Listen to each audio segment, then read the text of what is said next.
bienvenidos a Poncho Morado Podcast, donde la cultura es una merienda compartida. Este espacio llega a usted gracias a Chocolate Muné, felicidad, suavidad y cremosidad en cada taza. Hoy tengo un invitado que es mi amigo, mi querido Héctor Ali. ¿Cómo estás, Héctor? Muy bien, gracias Angélica por la invitación y por pisar este set del Poncho Morado por Podcast. primera vez.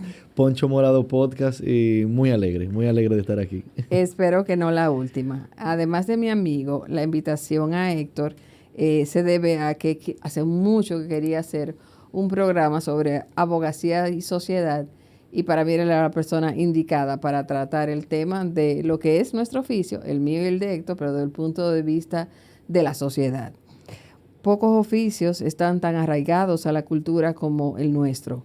Para conversar sobre las dimensiones que involucra la vida de un abogado dominicano en el siglo XXI, he invitado a este modelo de jurista para quien la abogacía es una herramienta de sofisticada praxis, canal, fundamento para contribuir a propósitos de bienestar colectivo y justicia social, e instrumento para la educación cívica de sus hijos y de sus alumnos. Eso es todo lo que yo puedo decir en una síntesis, en una glosa, como dirían los juristas, muy apretado, de la grandeza de mi querido amigo.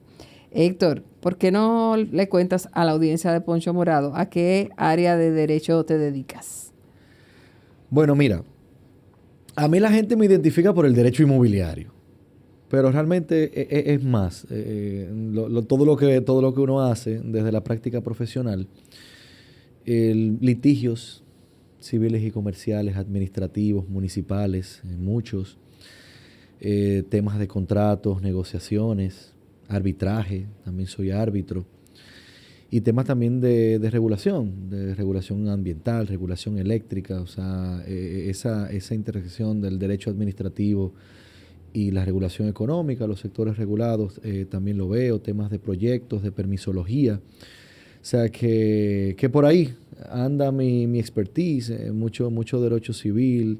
Es decir, yo lo que le he rehuido, aunque lo trabajé en determinado punto de mi trayectoria, es un poquito alejado del derecho penal, pero ya después en todo lo demás, de una forma u otra, lo veo en el día a día. Quiere decir que un abogado del siglo XXI, que como los abogados clásicos del siglo XIX, pues está listo para toda práctica, porque tú tuviste un tiempo en la judicatura, en tus años de estudiante. Estuve en el Poder Judicial internamente, trabajé en el proyecto yo trabajé en el Ministerio Público.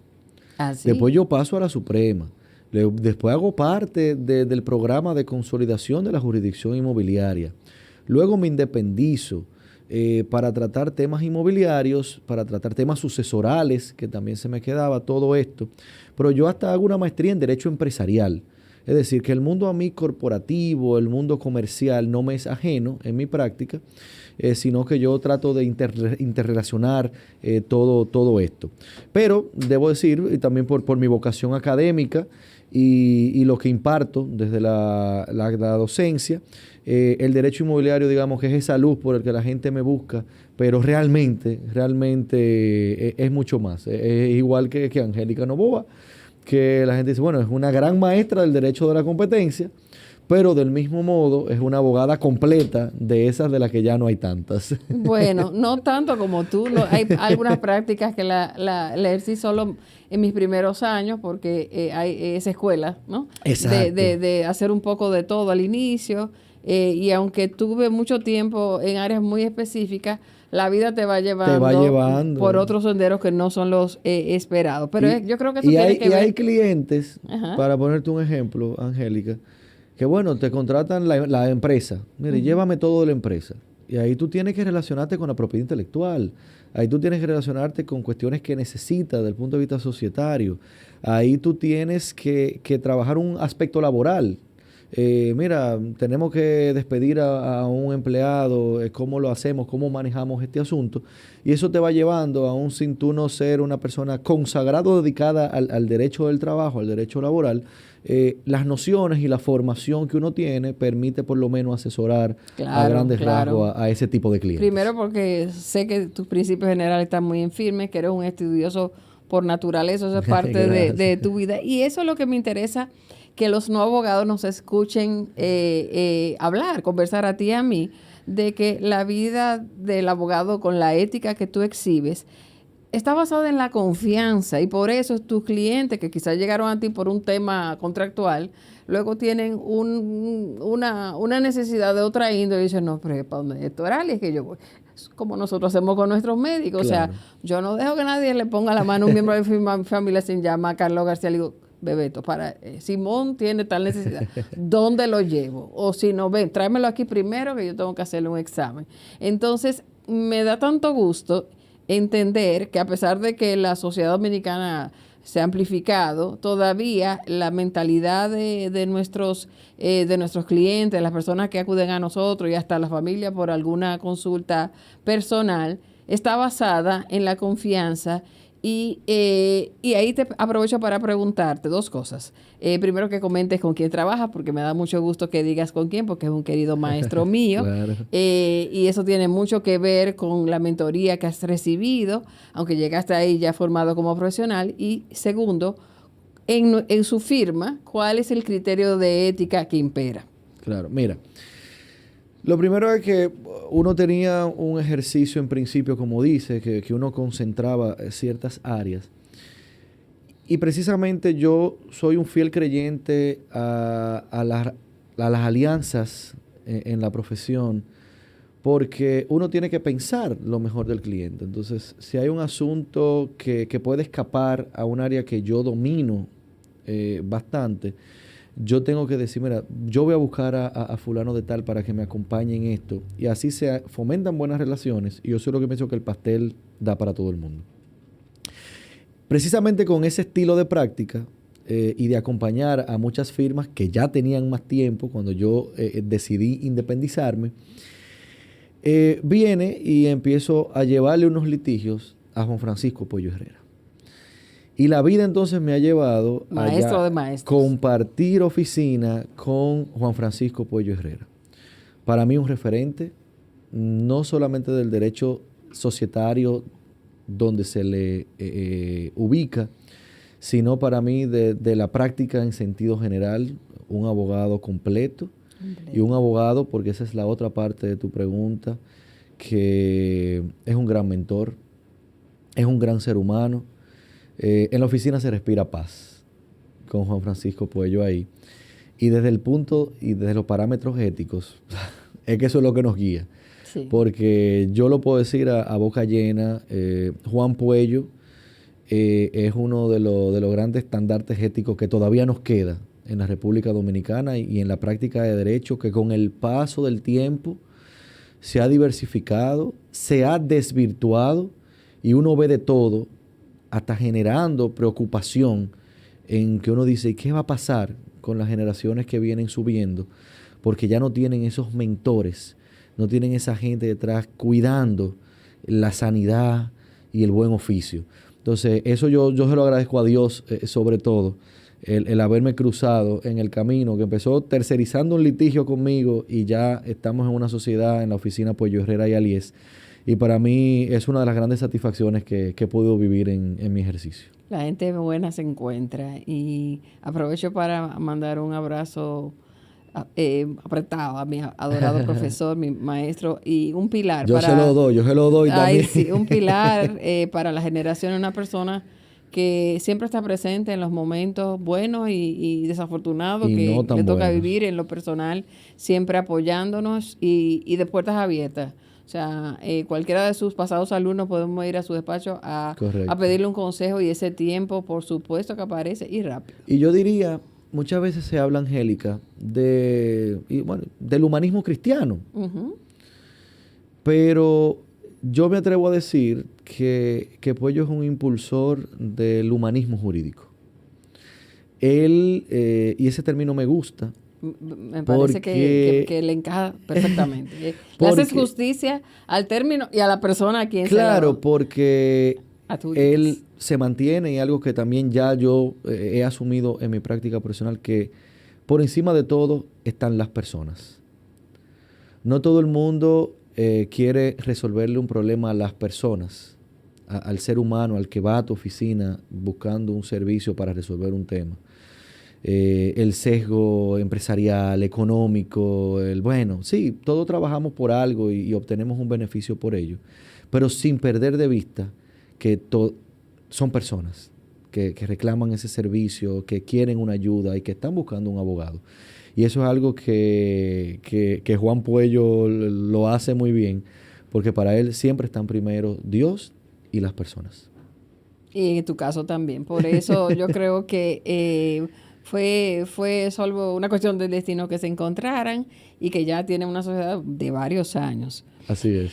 Qué bueno que empiezas hablando de humanismo, porque hace unos días atrás estuve con la intelectual Ilonka Nacidit y ella me decía, un saludo para mi querida Ilonka, que siempre hace el favor de escucharnos, que ella entiende que a partir de los años 80, que fueron los años en que yo estudié con el profesor Puello de profesor, ella entiende que por un tema de competitividad país, se perdió un poco la enseñanza basada en el humanismo, que quizás en los años que yo estudiara era muy, las humanidades estaban muy presentes en la escuela. Era clave en la Era formación. clave, y sin embargo, ella no está hablando necesariamente de derechos, sino de toda la academia, y que en un momento, quizás, sobre todo en los años 90, por allí, claro, nos alejamos un poco de esa mirada, pero creo, a través de lo que he visto que vienes haciendo, que se está regresando en las áreas de derecho, que son las que conozco las veces que he sido profesora, a ese humanismo. Entonces, las veces que di clase, que tú sabes que empecé a dar clases en los años que tú eras estudiante, aunque no me tocó la fortuna de tenerte en el aula, me encantaba que los profesores decían, profesora, permiso, tengo que excusarme porque tengo una competencia de derechos humanos. Y yo no viví eso. O sea, y eso que me tocó como el último filón de la mística de aquellos años, en los 80, pero yo tenía alumnos que me enseñaban a mí más sobre el derecho orientado al ser humano que el derecho clásico que yo recibí, que era un poco el romano germánico, civilista, sino que yo tenía alumnos que me decían, no, profesora, ya el centro del derecho no es el derecho civil, sino el derecho constitucional. ¿Qué piensas tú de transformación? Y tú que la viviste como alumno y ahora la estás viviendo como maestro, ¿cómo está funcionando esa evolución? ¿En qué dirección?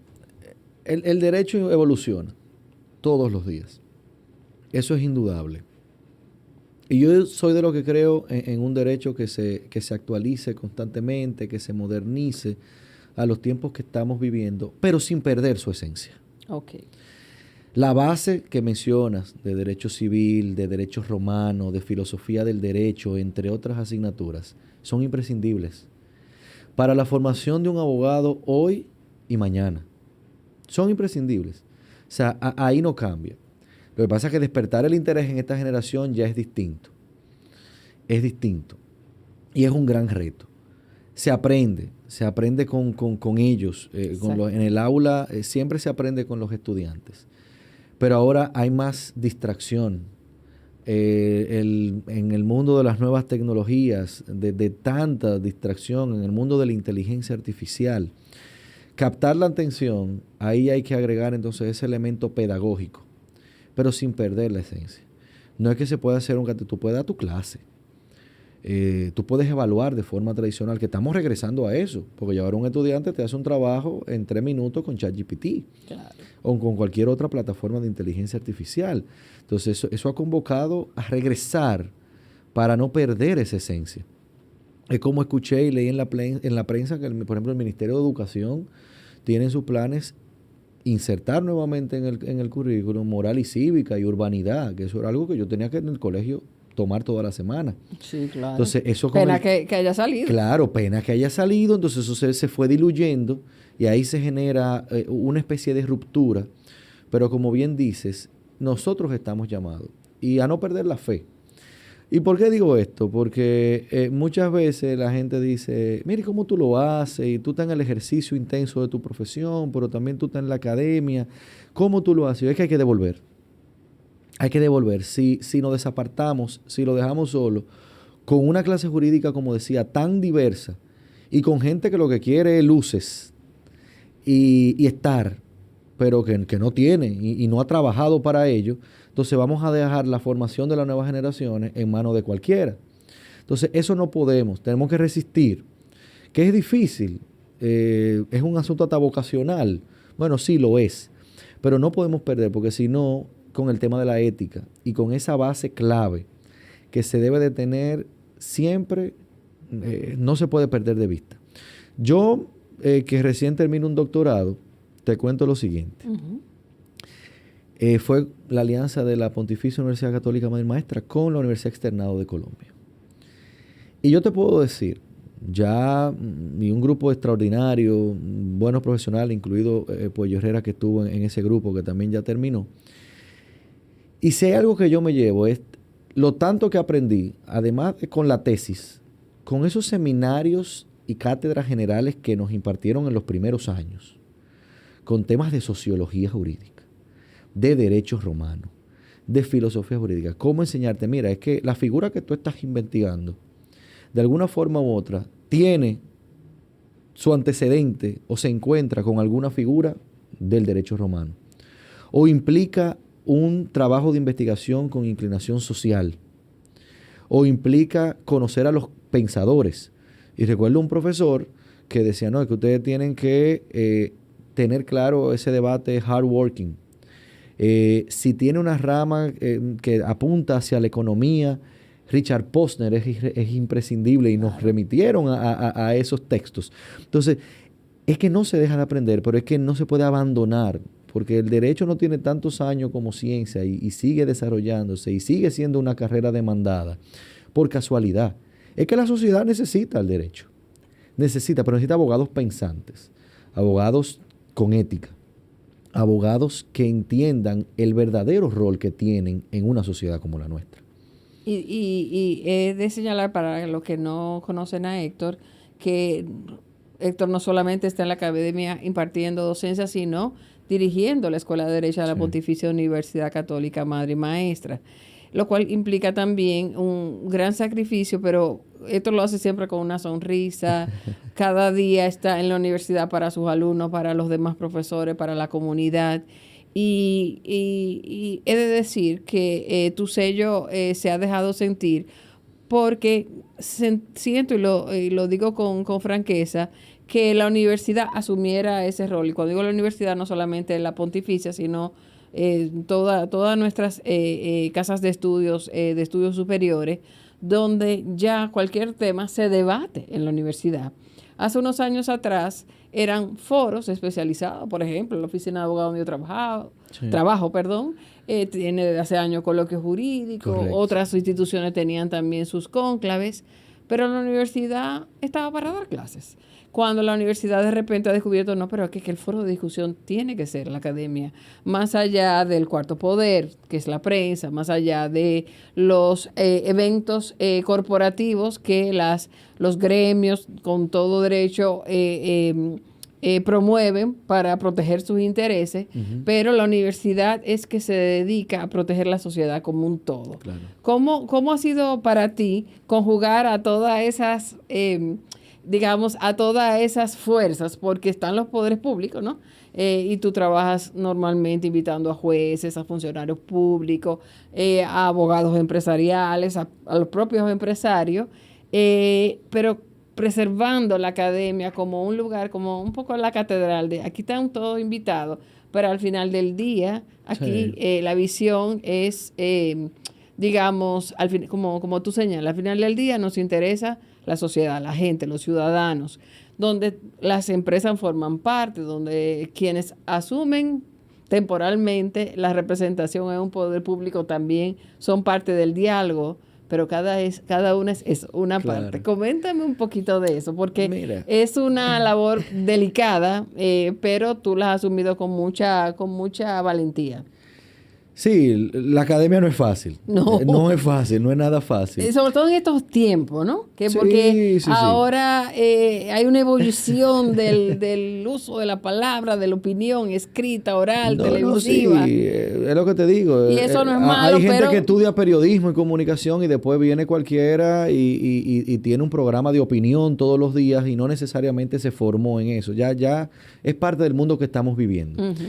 Pero la academia siempre tiene un rol, y es un rol importante. ¿Cuál es ese rol? No es fácil, pero es enriquecedor.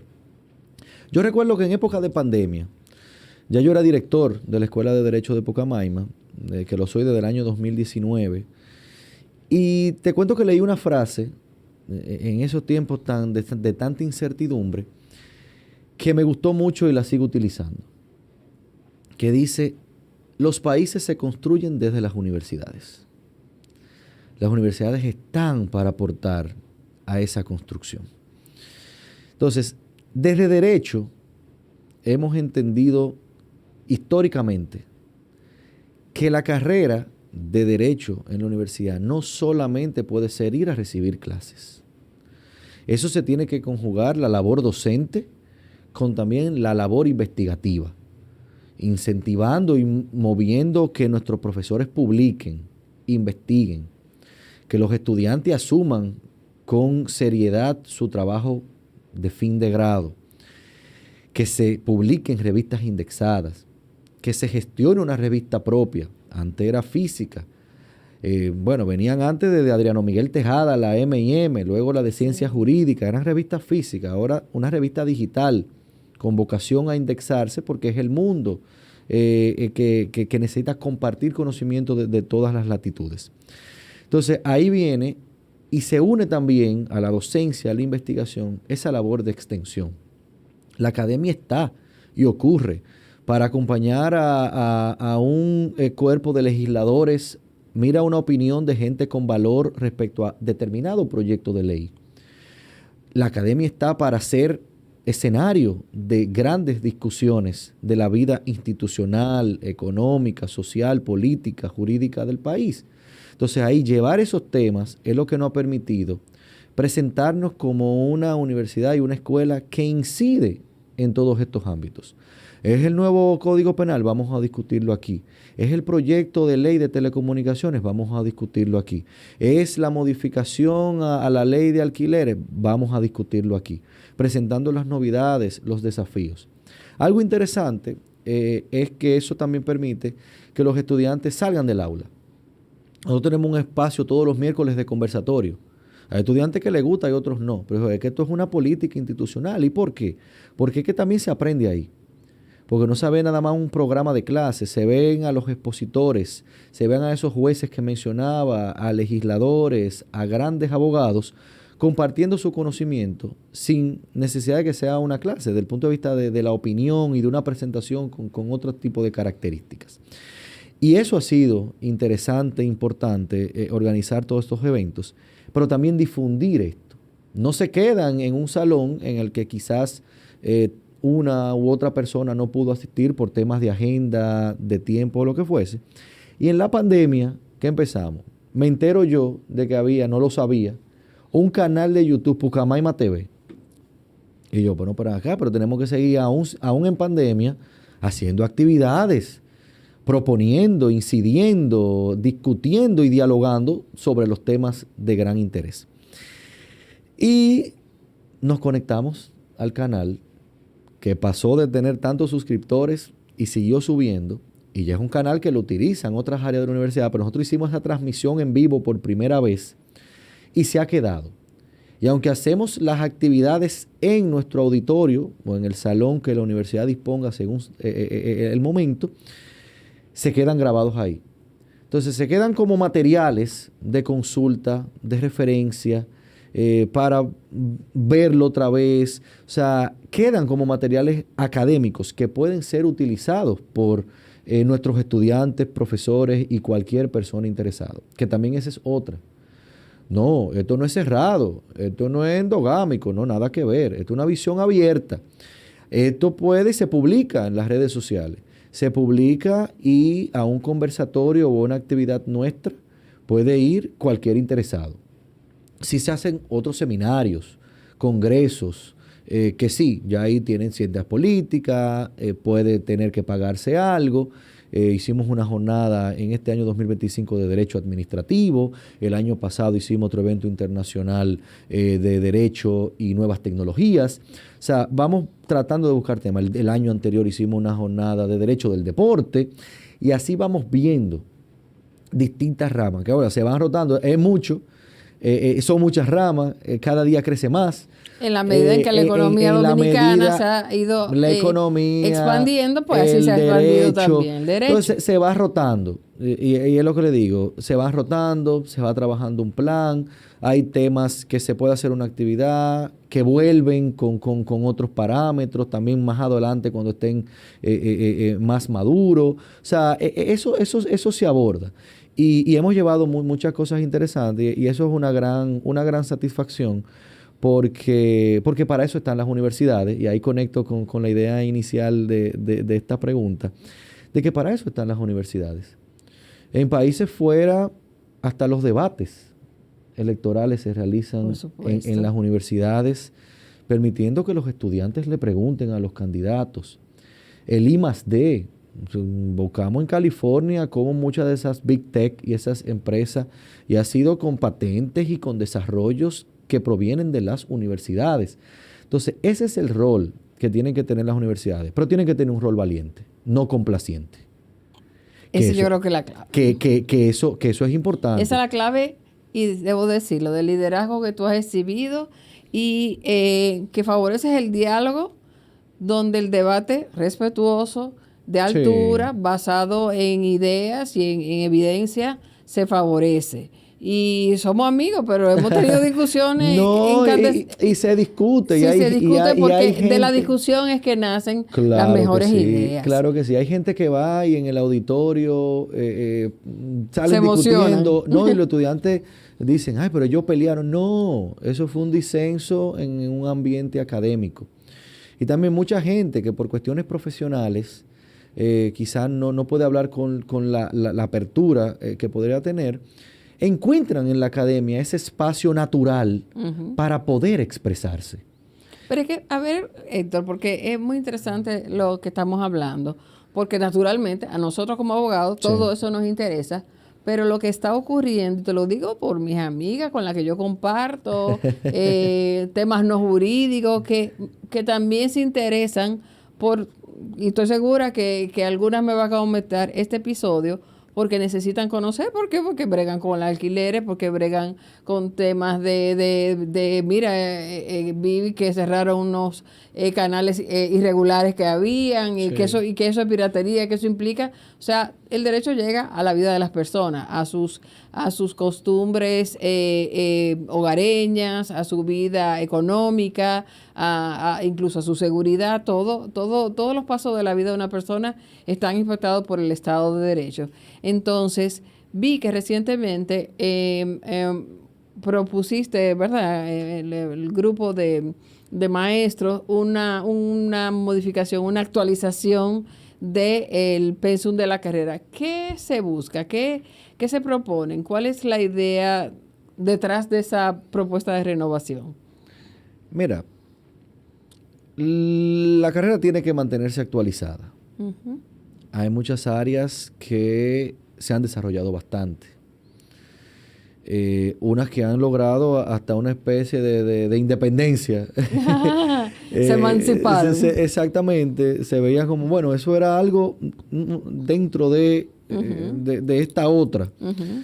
Cuando ya uno ve para aprobar temas de memorias finales, de investigación, ya hay temas hasta derecho espacial. Wow. Derecho espacial, y yo estudié eso, yo no estudié derecho espacial. Entonces, hay que ir renovando. Tanto el bloque general clásico, que no se puede perder. No, claro. Insisto en eso. Eso es esencial. Eso es esencial. Hay tendencias que dicen, no, que tenemos que superar eso.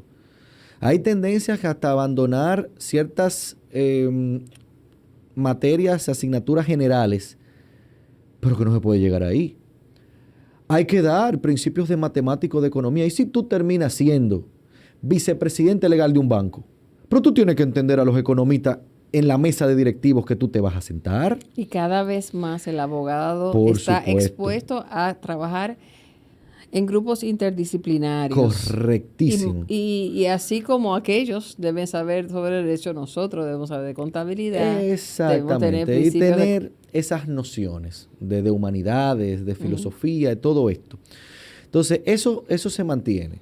Pero también adaptar a lo que ha traído nuestro ordenamiento jurídico. Digamos que hace unos 15, 20 años no se hablaba de un procesal constitucional.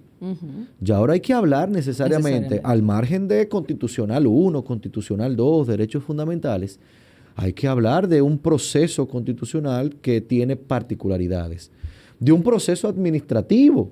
Pero es que tenemos una Constitución del 2010 en su reforma integral con 2 modificaciones posteriores. Pero es que tenemos una ley 107.13 que nos cambió la manera de ver el derecho administrativo, junto con otras leyes que fue una época que se ha vivido. Entonces, el derecho del consumo. Claro, eso lo decía. ¿Cómo Estas ha cambiado? amigas mías. El derecho de la competencia, Oye, el Héctor, derecho de la energía. Ahora antes se daba, por ejemplo, resolución alternativa de conflictos. Y entonces en esa materia se daba todo, luego de haber visto todos los procesales y los conflictos.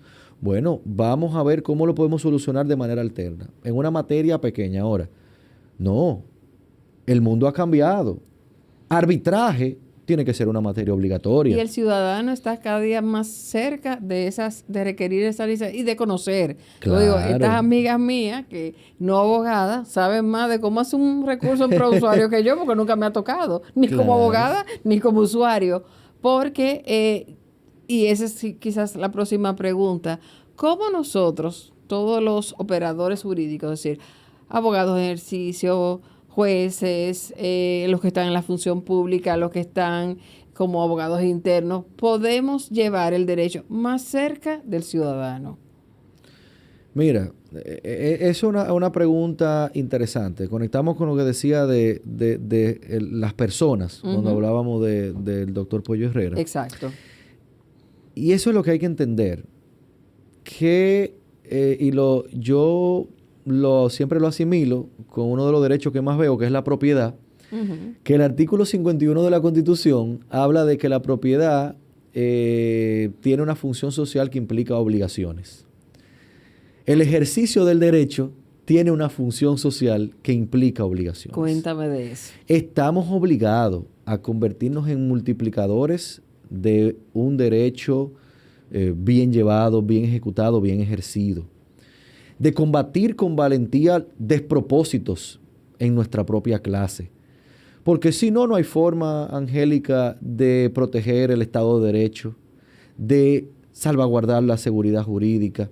Es que tenemos, entonces, ahí es que decía, tanto de la academia como del ejercicio profesional, hay que tener la elegancia que todo profesional debe de tener, pero que lo cortés no quite lo valiente. Entonces ahí es que nosotros debemos de ser multiplicadores. Y también entender que no todo tiene necesariamente un beneficio económico importante. Hay que atender el caso de una persona que se acerque a ti con una necesidad determinada, casos pro bonos, esa asistencia, hasta con la ayuda del hogar, del colegio de tus hijos, que te pida, mira, me puedes ayudar con esto. Hay que acercar a esto. Pero también utilizar este tipo de plataformas para hacer un aterrizaje del derecho. Porque muchas veces entre nosotros dialogamos y se entiende, pero no lo acercamos a la persona. Entonces, ¿cómo lo acercamos a la persona? Con un ejercicio ético de todas estas plataformas y nuevas tecnologías, llevando contenido de valor, agregando valor, explicándole a las personas de una manera llana cómo puedes resolver algo. Hay gente que no lo sabe. Hay gente que no todo el mundo, que también nos perdemos en eso, vive en el Distrito Nacional, en Santo Domingo o en Santiago. Aquí hay gente en Campitos del Sur, en Jimaní, en Bauruco, para el norte, en Dajabón, en un poblado de Samaná, que no tiene idea de nada de esto, que no conoce nada de esto. Y ahí es que nosotros tenemos que sensibilizarnos. Yo nunca olvido, y te hago esta anécdota. Grimilda Costa de Subero, secretaria general persona, histórica de la Suprema Corte de Justicia, gran amiga de mi familia, de mi madre, mía, éramos vecinos. Cuando yo empecé a trabajar en el Ministerio Público, en el Poder Judicial, yo, que ni carrito tenía, doña Gemina me daba esa bola y íbamos conversando. Y recuerdo yo un día que me dijo, mira, Con la ley de casación, la anterior, no ahora la 2-23, todo se centralizaba de una forma, tenían que venir a depositar aquí. No recuerdo bien la materia del caso en concreto. Y cuando se mudó la Suprema Corte de Justicia del edificio de las Cortes, que ya ahora fue cerrado por riesgo de derrumbe, y pasaron al edificio donde están actualmente, en ese momento le llamamos el edificio nuevo, pero ya no es nuevo. Recuerdo que unas políticas, viene una persona que se había trasladado desde Montecristi y viene con una blusa sin mangas. Oye, sin manga. Quizá la mejor ropita que encontró que tiene. No abajo, que no puede pasar a la secretaria general a depositar lo que tenía que depositar. ¿Pero qué es eso? Y llaman a doña Grimilda. No, yo bajo y la busco y yo la atiendo. Y yo la atiendo. La persona, el acceso a la justicia implica acercarse a esas personas. Usted sabe si esa es la mejor ropa que tiene. ¿Qué quita en el depósito y en el servicio que estamos brindando que tenga o no tenga mangas? ¿En qué daña eso? Entonces a veces nos perdemos en esos detalles y eso es lo que nos aleja de la sociedad. En el momento que entendamos que es un país en vía de desarrollo, que hay personas y grupos de todas clases, que hay que entender el acceso a la justicia en su justa dimensión, entonces ahí es que vamos a conectar. Pero eso implica a todos los operadores del sistema. Eso implica a las fiscalías, eso implica a los jueces, eso implica un juez, bueno, sí, un proceso en Samaná, pero sabe, y te lo aplazo infinitas veces, ¿no? Usted sabe qué tanto eso le está costando a la persona que está detrás de ese caso. Los abogados también. O sea, es a todos los actores tenemos que comprometernos. Pero no está lejos la sociedad angélica dominicana en un punto de ebullición que se necesitará un pacto ciudadano. Se ha perdido el respeto, el disenso. Y tenemos que tener cautela, sí, los abogados, por no caer en una mirada de élite de nuestro ejercicio profesional. ¿Qué ocurre? Naturalmente, trabajamos muchos de nosotros para clientela o empleadores que son los que tienen los mayores recursos para hacer negocio, el capital. Pero esa frase de, bueno, eso puede ser así, pero no le conviene a mi cliente. Hay que tener mucho cuidado con asumir esos ángulos, porque cada vez más, y ahí saludo a las nuevas generaciones, se está más consciente de, bueno, sí, pero antes de eso usted es dominicano, antes de abogado de A o de B o defensor de A o de B, usted se debe a su cliente, pero se debe a lo que se supone que le enseñaron en la universidad. Claro. Y debe haber una coherencia allí. Quiero, con un ejemplo que se está debatiendo mucho en la presente semana y que tiene muy desconcertado a los abogados y a los que no son abogados, sobre cómo interpretar la destitución, porque eso fue, que se hizo de 3 jueces conforme una decisión del Consejo Nacional de la Magistratura, y ha dejado muchas reflexiones. Si seguro leíste esta mañana Kafka en Santo Domingo. Exactamente, el editorial del periódico Diario Libre, a cargo de su editor, Aníbal de Castro. Aníbal de Castro, finísima pluma. Sí. Les recomendamos su lectura. ¿Qué nos dejan esas reflexiones? Hay mucho duelo entre nosotros por lo que pasó, y me gustaría mucho oír tu exhortación a los abogados y nuevos abogados ante situaciones como esta, de no quedarnos callados. Eso no significa que hay que ir y decir cualquier cosa en una red social, pero sí por lo menos conversar con los hijos de uno sobre ese hecho y lo que ellos deben entender, así como los papás de nosotros nos decían, mira, está pasando esto en este régimen en el que estamos viviendo ahora, no está bien, pero es lo que nos ha tocado. No callar. ¿Cómo trabajamos eso horizontalmente como sociedad? Sí, mire, y yo mismo he asumido una postura. Soy respetuoso de las instituciones, de las decisiones que toman, pero a veces hay que alzar la voz. En esta ocasión, porque la gente dice, sorprende. No, no sorprende, siempre ha sido así. Y es un tema de, él siempre ha sido así. Eso recuerdo un artículo que también escribió el profesor Reinaldo Ramos Morel, del mal del modelo, de qué es el modelo, y ahí se cuelan muchos errores, porque bueno, yo tomo el modelo y no pongo el cerebro a funcionar. Entonces hay que pensar, se puede disentir, con respeto, pero se puede disentir. Son decisiones políticas, pero lo que pasa es que en el diseño dominicano se precisó para el caso de los jueces de la Suprema Corte de Justicia, porque lo del tribunal agotan un periodo único, el tema de una evaluación de desempeño. ¿Y qué es una evaluación de desempeño? Tiene que haber criterios. Un reglamento establece cuáles son esos criterios. Entonces, ¿qué pasa si se cumplen esos criterios? Si una persona cumple esos criterios y no es ratificada, porque hay gente que puede ser evaluada y no cumplir. También, ¿cómo se evalúa? Porque parece más una entrevista que una verdadera evaluación del desempeño que tuvo esos 7 años la persona. Y yo lo digo muy abiertamente, de evaluación de desempeño, poco.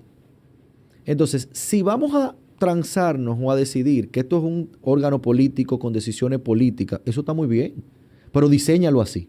Claro. Pero en el momento que tú decidiste y permitiste en tu organización de este órgano y las decisiones que toma, abrir a una evaluación del desempeño, si tú no lo cumples como tal, entonces eso es un atentado a la institucionalidad. Eso es contrario al Estado de Derecho que tú mismo estableciste. Y no importa que uno lo hayan hecho, otros no. Siempre tenemos que tener la mirada crítica en cada momento. Claro. No podemos prevalecernos de la falta del otro. Entonces hacerlo, porque entonces si no es una falsa transparencia, es un falso mecanismo de institucionalidad que termina siendo, para algunos casos, y lo digo abiertamente porque para mí el caso que más preocupación me ha generado es el de la magistrada Pilar Jiménez Ortiz. Y tienes que decir entonces, no, espérate, es que si una persona trabaja tanto y no lo logra, entonces no la expongas a eso. Entonces no digas vamos a hacer una entrevista y una evaluación pública que realmente no es evaluación, porque entonces eso se convierte, si ya tú tienes la decisión política en contrario, eso se convierte en un acto hasta de crueldad. Y de humillación pública. De desconsideración. Entonces, mira, a un funcionario tus 7 años y vete tranquilo, pero no digas que tú me vas a evaluar, porque es evaluación de desempeño.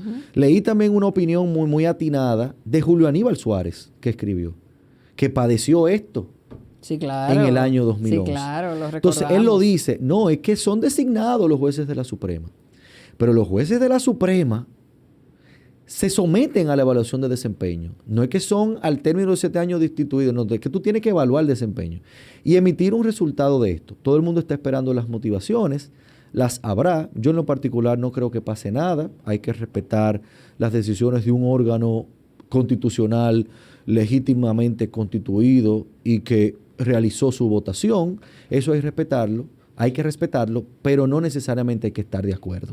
Y independientemente de la decisión, aún motivada de cuestionar el mecanismo que estamos utilizando. Claro, quizás... Porque la tendencia es perversa, es a que una magistrada de carrera simplemente salga del sistema por un falso positivo, un falso negativo. Claro, y quizás la reflexión a sacar de todo esto no es que repongan a Pilar Jiménez. No, es que perdemos todo, es que pierde la sociedad quizás completa. Ni ella ni lo desea ya. El tema está en repensar. Y lo que ella representa, claro. O sea, lo que representa el evento, ¿no? Y la motivación en una clase jurídica que la veía en ella un referente. Entonces, y en una clase sobre todo judicial, sus pares jueces de todos los niveles. Claro. Pero lo que digo es que la reflexión debe llevar a repensar esto, a decidirnos qué camino queremos tomar.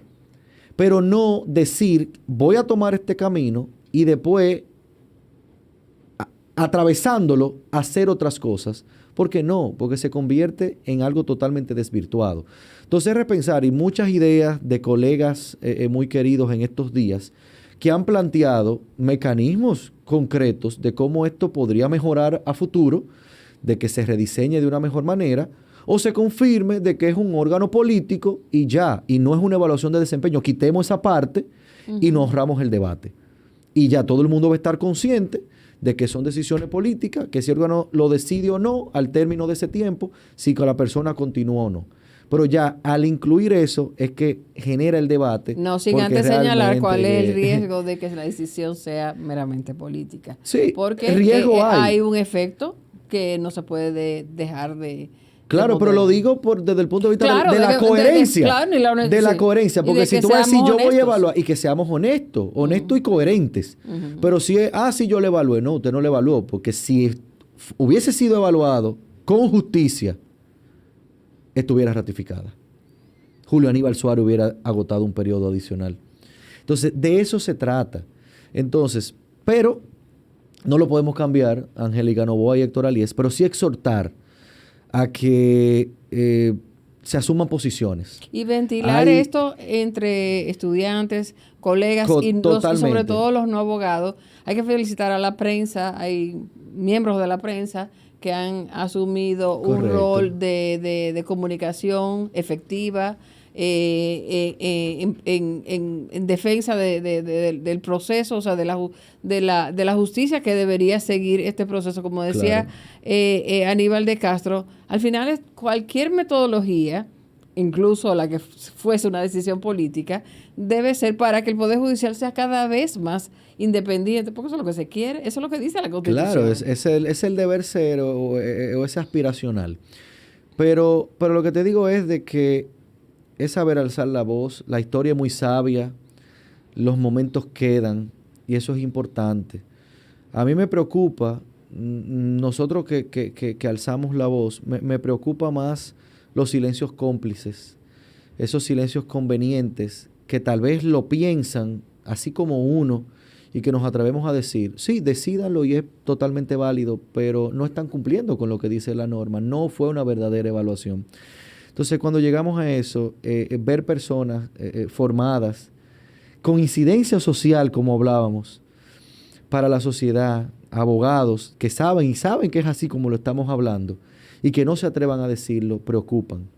Porque entonces están colocando los intereses particulares por encima del interés general. Pero la sociedad cada vez observa más. Así y cada vez, si hay algo que hay que felicitar a la sociedad dominicana y eso es un mérito sobre todo de la nueva generación a la que tú perteneces, es que se ha mejorado ese nivel de conciencia. Antes, una persona joven en los años 80, 90, mala economía, dice yo me voy de aquí.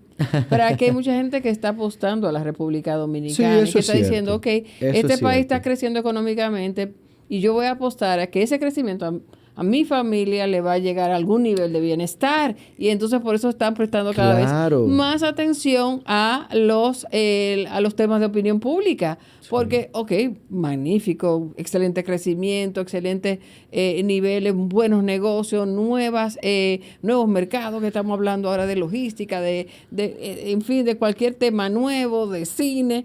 Sí, y qué bueno, más oportunidades de trabajo y de empleos directos e indirectos, pero sin justicia no llegamos muy lejos. No, y bien dices, si es un país que ha ido avanzando y que es así, y que tiene muchos puntos luminosos en los últimos años, y que tú por no hacer las cosas de manera correcta le dé la espalda, eso empaña esa perspectiva de crecimiento y desarrollo, porque hay mucha gente que lo que quiere es organización, lo que quiere es justicia, lo que quiere es orden. Por eso escapan y se fugan talentos a países desarrollados. Donde la democracia realmente le da garantías. Exactamente, independientemente de sus imperfecciones, porque no todo es perfecto. Por lo que tenemos que ser honestos. Y la cosa hay que discutirla con sensatez. Hay una última pregunta que yo quisiera seguir hablando contigo, no sin antes mandarle saludos a nuestros adorados chiquitos, porque Héctor y yo somos parte de una tertulia que le tenemos de sorpresa este episodio. Chiquitos, este programa está especialmente dedicado a ustedes. A todos con mucho cariño. Unos chiquitos que son gigantescos, pero por los chiquitos que algunas son abuelitas, otros somos padres de jóvenes profesionales. Bueno, el tema de la inteligencia artificial atraviesa todo, incluido el ejercicio de nuestra profesión y como bien señala, ese deber que tenemos nosotros de usar nuestra profesión para desarrollarnos individualmente, para Correcto. llevar bienestar a nuestra familia, pero también para contribuir a la democracia.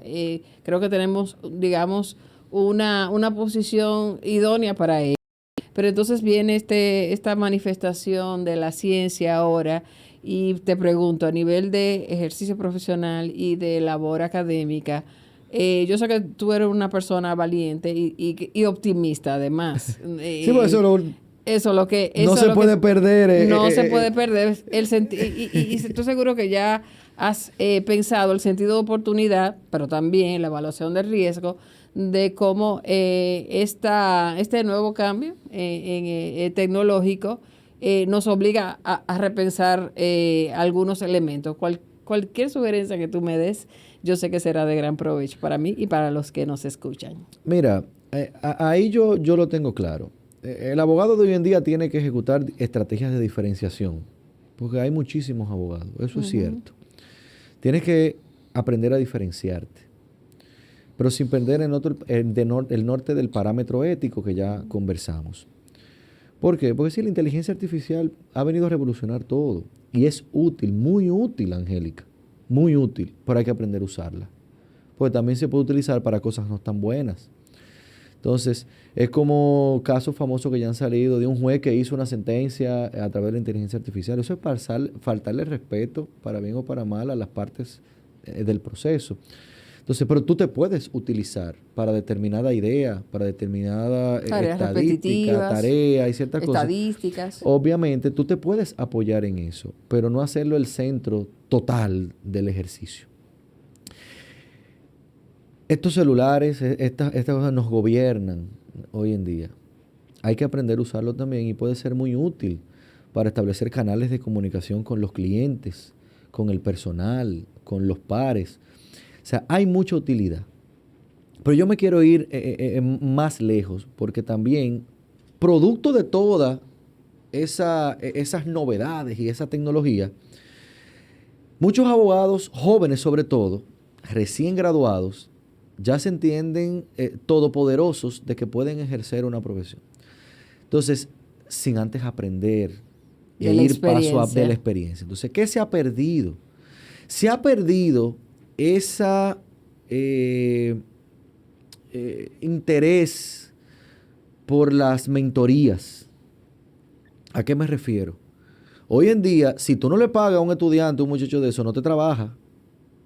Anteriormente, si a ti te decían, tú vas a hacer una pasantía de 3 meses, donde Pollo Herrera, donde Esquia Guerrero, donde Heredia Bonetti, donde Pellerano Gómez, donde Altañán Pérez Méndez, cualquiera de esas personas, eso era un lujo. Claro. Aprender de ellos. Se quieren saltar etapas. No quieren entender que el derecho es una carrera de resistencia y no de rapidez. De resistencia y que luego las generaciones van cambiando y van subiendo. Ya hay generaciones que están terminando. Luego vienen, esos son los abogados de prestigio que van a liderar la firma, los jueces de las altas cortes, los fiscales, los procuradores. Eso va generando, pero hay que ir quemando etapas, hay que formarse. Hay que formarse. Entonces, la sociedad ahora con el consumismo, con el falso éxito y el falso bienestar que venden las redes. Hay gente que te pueden subir en un carrazo, en un viaje, pero los que están endeudados y con muchísimos problemas. Sí. Entonces, pero eso vende. Entonces, ahí es que mi exhortación y el mensaje es resistencia, no rapidez, apegado a la ética. Es un lujo trabajar con ciertas personas. Le digo yo a mi equipo y a muchos estudiantes, pero ustedes ven un socio de una firma, Mónica Fiallo, pero es que se ha tenido que tirar muchos años en Ruchimbequi. Esa socia mía. Julio, la vio muchachita llegarle para Julio Camejo en litigio en Hedrick. Pero ¿cuántos años tiene Julio ahí? Y así hay muchos otros ejemplos. Pero es que no quieren. 2 o 3 años, si tú no lo llevas socio o senior o cosas, no, un desencanto.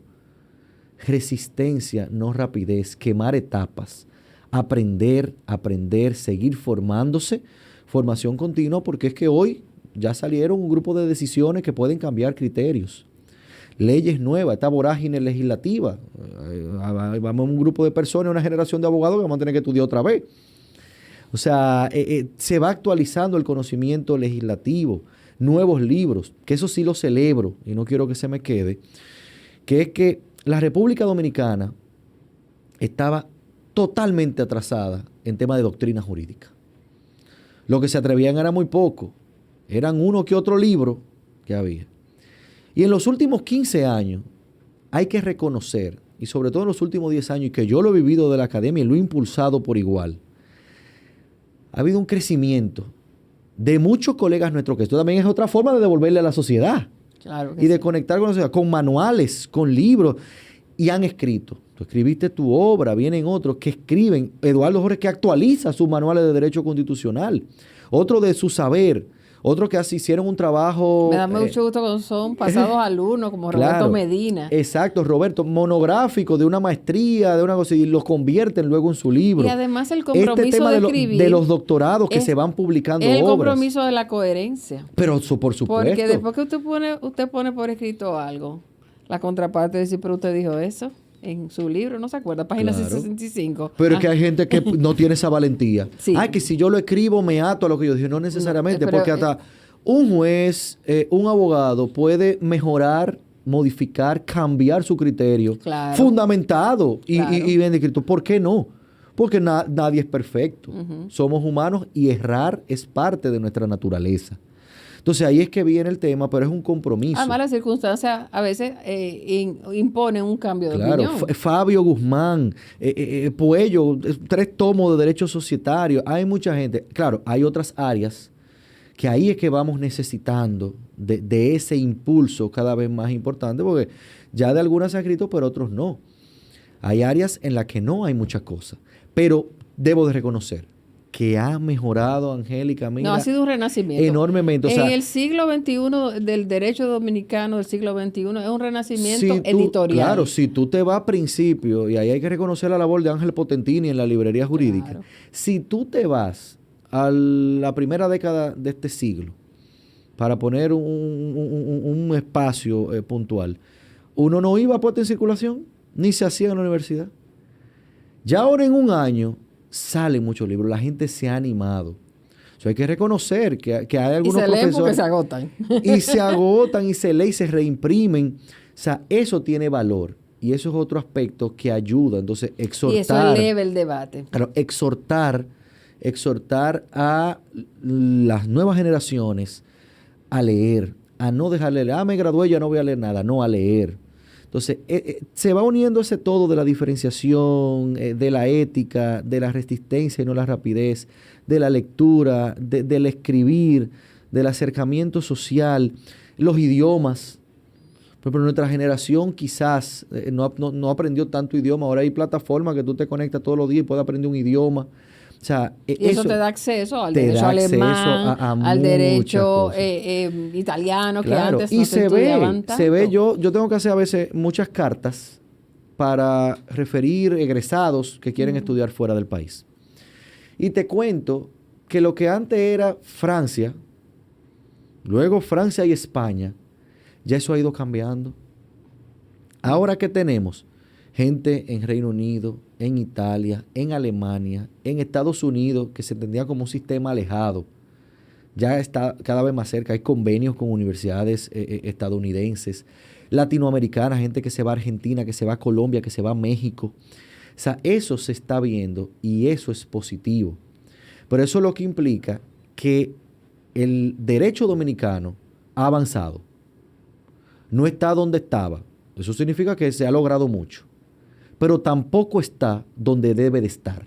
¿Y qué significa eso? Que falta mucho por hacer. Héctor, yo no tengo cómo agradecerte. Primero, tu amistad. Segundo, tu valentía, tu honestidad, tu siempre actitud de servicio. Gracias. Y recordarnos eso, que los abogados somos auxiliares de la justicia y que en un Estado social de derecho, tener este título nos obliga, como bien dices, a sacar el tiempo para... El otro día yo estaba en el oculista y la doctora, que es mi tocaya Angélica, me hizo una pregunta de derecho inmobiliario. Y yo, Héctor, ¿qué significa esto que me están preguntando? Y a la orden siempre. Y tú dijiste, espérate, que es una llamada para yo explicarte.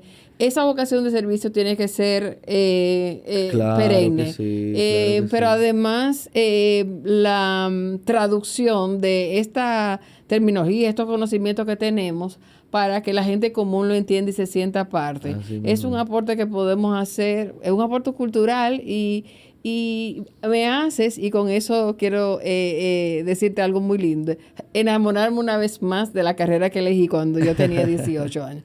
No quiero terminar Que ese amor, disculpa, Ajá. Angélica, a pesar de que eres tan polifacética, que me Pero no encanta, abandono, no. pero que no abandones tu amor por el derecho. Y yo antes de cerrar, yo quiero decir, y que tú hagas el cierre del programa. ¿Cómo no? Número uno, reiterar el agradecimiento por la invitación. Dos, una conversación bellísima. Tres, reconocer el esfuerzo que hace de llevar tantos temas a través de un poncho morado que empezó con un verdadero poncho. Yo vengo de esa época en la que, y mira cómo, por el uso de todas estas plataformas y estas oportunidades, tú estás llevando un contenido de valor que siempre quisiste. Era una mujer que siempre está involucrada en un proyecto Demasiado. y que eso tiene un gran valor. O sea, de ver también, y hablábamos del derecho, pero también ver cómo el poncho morado también ha ido creciendo al punto de tener este podcast, este escenario. Yo muy contento de la conversación, te reitero el cariño, el respeto como colega, amiga. Reiterar mi saludo a los chiquitos que nos unen. Chiquito forever. Que nos unen de chiquito poco, porque son gente de una calidad humana y profesional gigante, pero de verdad, muy, muy agradecido por el espacio y decirte que eres especial para todos nosotros. Gracias. Este espacio es tuyo, es de todo lo que involucra tus actividades profesionales, personales y académicas, porque es un espacio de cultura. Y yo había sido tímida de no hacer un espacio sobre abogacía porque creía que estaba como invadiendo el terreno de lo que la gente espera, pero la gente, te puedo asegurar que le va a poner mucha atención a este episodio, porque así como le gusta escuchar sobre bellas artes, cuando viene nuestro querido Tomás Dixon a darnos una gran lección. Me encanta Tomás, de cine, literatura. La conciencia del pensamiento también es parte de lo que ocupa a nuestros queridísimos oyentes. Mi despedida. Y te voy a invitar, dime. Porque hay una peña lectora Ajá. en la universidad. Y hoy precisamente que leí lo del tema de Kafka, queremos cada vez más ir llevando hasta un tema de literatura y derecho. De hacer peña lectora, porque eso es forma de crear grupos y de ver. Mira, porque, yo no porque, conocía porque pero tú eres una cajita de sorpresa, muchacho. La peña lectora fue conocida y precisamente en la reunión que mencionaste de reforma del pensum de la carrera, salió el profesor Flavio Doria Espinal, como buen esposo de Minerva del Risco, mencionó ese tema de literatura y derecho como una posible lectiva.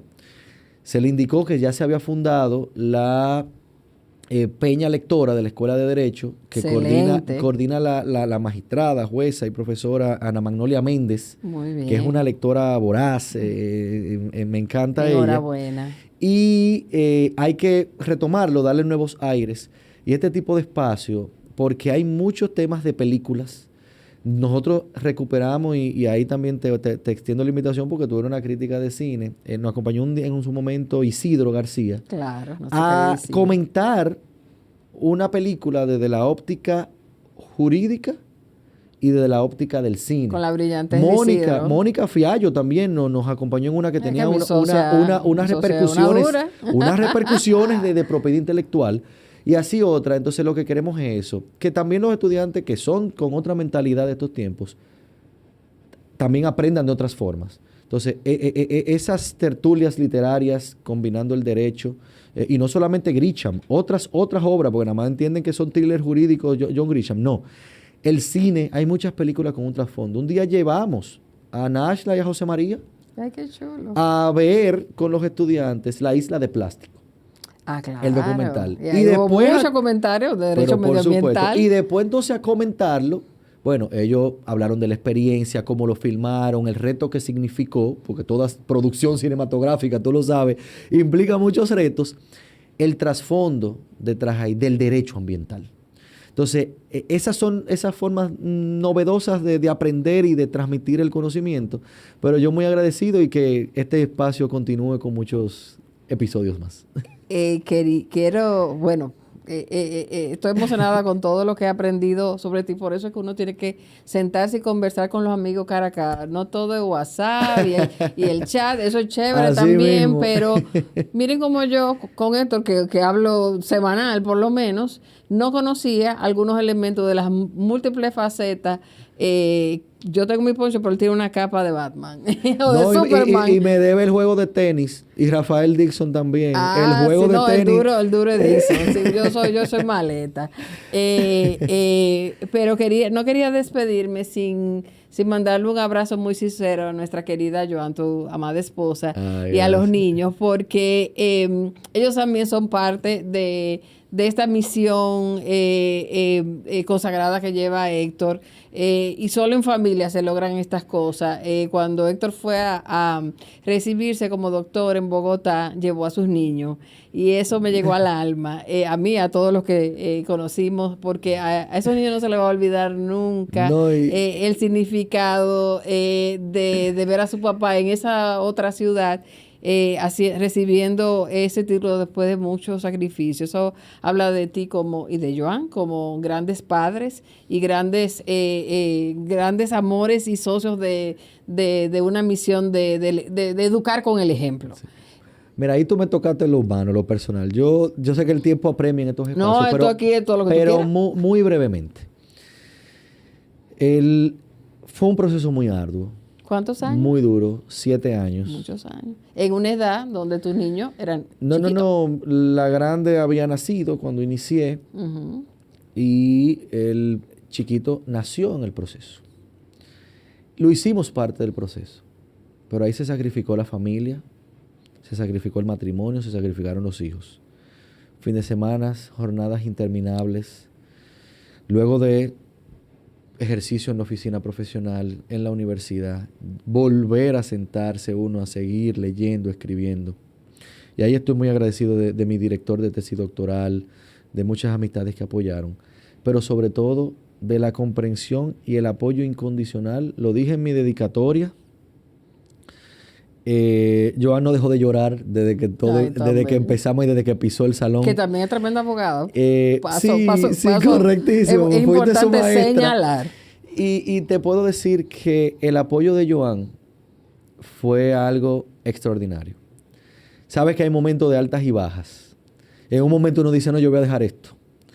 Y ella me llevó a terminar el doctorado y su apoyo fue clave. O sea que el amor, se lo reitero en este micrófono a mi esposa y todo el apoyo que me brindó en eso. Y los niños que fueron creciendo, en su momento sin entenderlo bien, lo terminaron entendiendo, pues decía, ¿cuándo es que tú terminas? Ya hablaban de la tesis, hasta el tema se sabían. O sea, lo hicimos parte.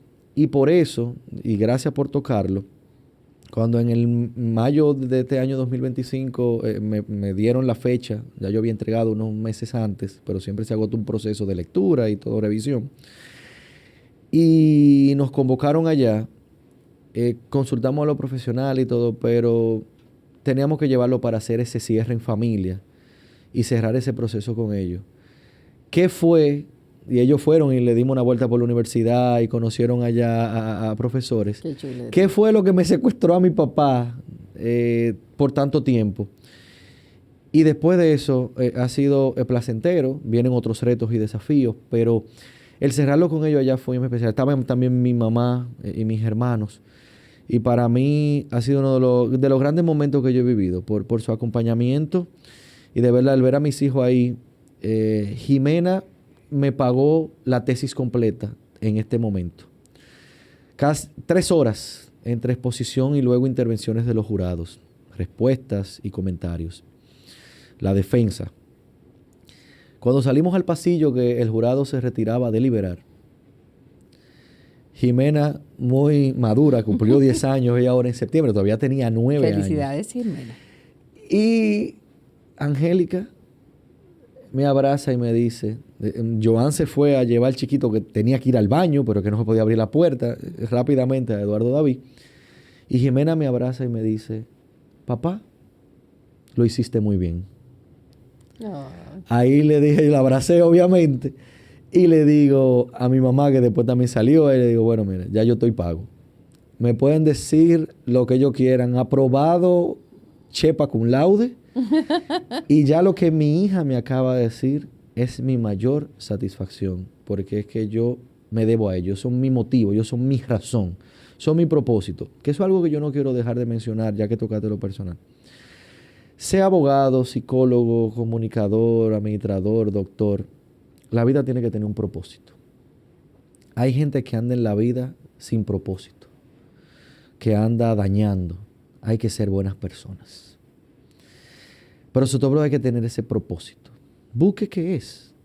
Yo le dije a una egresada nuestra que sobrevivió a la tragedia del jet set, porque estaba en el baño. Muy buena abogada ella. Y le digo, mira, tú tienes un propósito en la vida, tienes que encontrarlo. Tienes que encontrarlo. Y yo, en el momento en el que estoy y lo que ha sido mi vida en los últimos años y esta diversidad de cosas que uno hace, mi propósito, mi razón, mi motor, porque a veces uno está en la mañanita de que es verdad que yo me voy a parar y tú con la agenda llena ese día y uno dice, es que yo tengo que subir a esos 2 niños. Yo tengo que subir a esos 2 niños. Y esa es la razón que a uno lo mueve en el día a día. Y que es la realidad, es lo que me llena. Y no hay refugio más seguro que la familia. Gracias por tu disciplina, Augusta, y por ponerla en el lugar más adecuado, en la educación sentimental de tus hijos. Gracias. Eso te hace ese amigo que siempre tiene una sonrisa, no importa la cantidad de trabajo y problemas que tiene. No, porque hay que cherchar también, hay que disfrutar. La vida está para disfrutarla, como dicen por ahí, vivan, hay que vivir también. Hay que vivir. Cada minuto cuenta. Tito, como te decimos los chiquitos, te quiero mucho. Gracias por iluminar este espacio con ideas que me llenan el alma. Y con esto me despido, pero ya tú sabes, cuando tú quieras. Voy para el poncho gracias. A hablar de tú me de invitas lo que y volvemos, quieras. Pero qué bueno que se haya roto el hielo para que también otros colegas abogados. Por supuesto, y tus alumnos. Con mucho que aportar, con mucho que reflexionar también, puedan, entre temas de arte, literatura y lo que usualmente el poncho aborda como temas centrales, puedan entrar por aquí y compartir sus reflexiones. Porque hay muchos elementos, tú los has mencionado, donde nosotros tenemos el deber de llevar este servicio que tenemos por nuestro conocimiento a servicio del ciudadano. Correctísimo. Y eso le interesa al poncho morado. Señores, esto ha sido una chulería. Besos, Joan, besos, Jimena, Eduardo, David y por supuesto los chiquitos. Hasta pronto. Gracias.